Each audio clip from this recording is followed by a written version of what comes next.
नमस्कार। प्रस्तुत है आज का चिंतन। मुझे सहायता नहीं चाहिए। ग्रीस में किलेथीन्स नामक एक बालक एथेंस के तत्ववेत्ता जीनो की पाठशाला में पढ़ता था। किलेथेंस बहुत ही गरीब था। उसके बदन पर पूरा कपड़ा नहीं था, पर पाठशाला में प्रतिदिन जो फीस देनी पड़ती थी उसे किलेथीन्स रोज नियम से दे देता था। पढ़ने में वह इतना तेज था कि दूसरे सब विद्यार्थी उससे ईर्ष्या करते। कुछ लोगों ने यह संदेह किया कि किलेथीन्स जो दैनिक फीस के पैसे देता है सो कहीं से चुरा कर लाता होगा, क्योंकि उसके पास तो फटे चिथड़े के सिवा और कुछ है नहीं। उन्होंने आखिर उसे चोर बताकर पकड़वा दिया। मामला अदालत में गया। किलेथीन्स ने निर्भयता के साथ हाकिम से कहा कि मैं बिल्कुल निर्दोष हूँ, मुझ पर चोरी का दोष सर्वथा मिथ्या लगाया गया है। मैं अपने इस बयान के समर्थन में 2 गवाहियाँ पेश करना चाहता हूँ। गवाह बुलाए।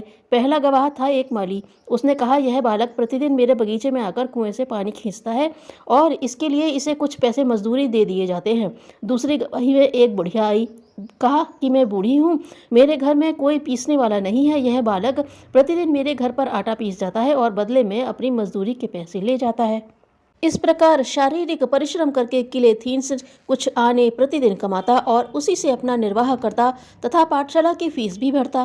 किलेथीन्स की इस नेक कमाई की बात सुनकर हाकिम बहुत प्रसन्न हुए और उन्होंने उसे इतनी सहायता देनी चाहिए कि जिससे उसको पढ़ने के लिए मजदूरी न करनी पड़े। परंतु उसने सहायता लेना स्वीकार नहीं किया और कहा कि मैं स्वयं परिश्रम करके ही पढ़ना चाहता हूँ। किन्हीं से दान लेने के स्थान पर स्वावलंबी बनकर आगे बढ़ना ही मेरे माँ बाप ने मुझे सिखाया था। बच्चे को उड़ना सिखाया। गरुड़ ने अपने बच्चे को पीठ पर बिठाया और उसे अपने साथ दूसरे सुरक्षित स्थान पर पहुंचा दिया। दिन भर दोनों दाना चुगते रहे। सायंकाल घर लौटे। गरुड़ अपने बच्चे को यातायात प्रयोजन में भी साथ दिया करता। यह क्रम बहुत दिन चला। गरुड़ ने बहुतेरा कहा, पर बच्चे ने न सीखा। उसकी धारणा थी कि जब तक निःशुल्क साधन उपलब्ध हो तब तक स्वयं श्रम क्यों किया जाए। गरुड़ बच्चे की इस दुर्बलता को बड़ी सतर्कता से देखता रहा। एक दिन जब वह आकाश में उड़ रहा था तब धीरे से उसने अपने पंख खींच लिए। बच्चा गिरने लगा। तब चेत आया, पंख फड़फड़ाए। गिरते गिरते बचा, पर अब उसने उड़ना सीखने की आवश्यकता अनुभव कर ली। सायंकाल बालक गरुड़ ने माँ से कहा कि माँ, आज पंख ना फड़फड़ाए होते तो पिताजी ने बीच में ही मार दिया होता। मादा गरुड़ हंसी और बोली कि बेटे, जो अपने आप नहीं सीखते, स्वावलंबी नहीं बनते, उन्हें सिखाने समझाने का यही नियम है। झूठ नहीं बोला। बंगाल के भूतपूर्व मुख्यमंत्री डॉक्टर दिनेश चंद्र रॉय बाल्यकाल से ही मानवीय सद्गुणों को अपनाने वालों में से रहे। उन्हें अपने पिता से विरासत में 2 गुण मिले थे, सत्य के प्रति दृढ़ निष्ठा एवं सत्साहस।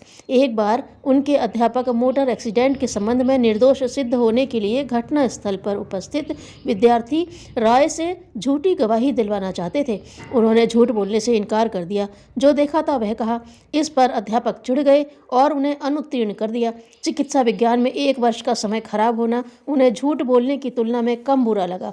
अपनी इस प्रामाणिकता के कारण वे और अधिक निखर कर एक सहृदय विश्व वंद्य चिकित्सक राजनेता के रूप में विकसित हुए। कहानियों के माध्यम से ये बालक इतिहास पुरुष बने। छत्रपति शिवाजी बचपन में कोई प्रतिभावान नहीं दिखाई दिए थे। परिस्थितियां भी ऐसी नहीं थी कि आगे चलकर कुछ करने की संभावना दिखाई दे। पति द्वारा उपेक्षित उनकी माता जीजाबाई अपने पुत्र को लेकर पूना में रहती थी।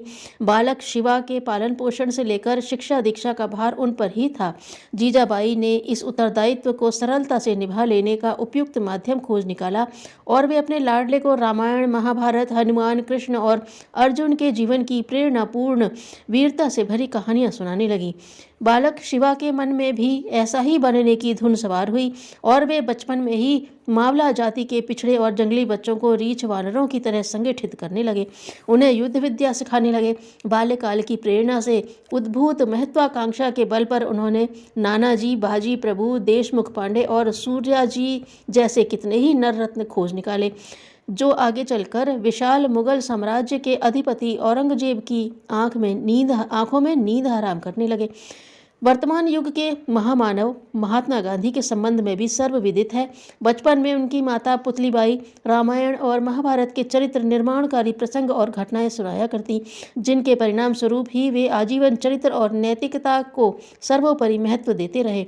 सत्य के प्रति अविचल निष्ठा तो उनमें महाराजा हरिश्चंद्र नाटक देखकर और कहानी सुनकर ही जन्मी थी। ईसा और बुद्ध के प्रसंग पढ़ सुनकर अहिंसा और प्रेम के प्रति श्रद्धा निष्ठा का उभार हुआ था। इस प्रकार कहानियों द्वारा इतिहास पुरुष के निर्माण की असंख्यों घटनाएं भरी पड़ी हैं। दानशील मानव को कोई पराजित नहीं कर सकता। धन्यवाद।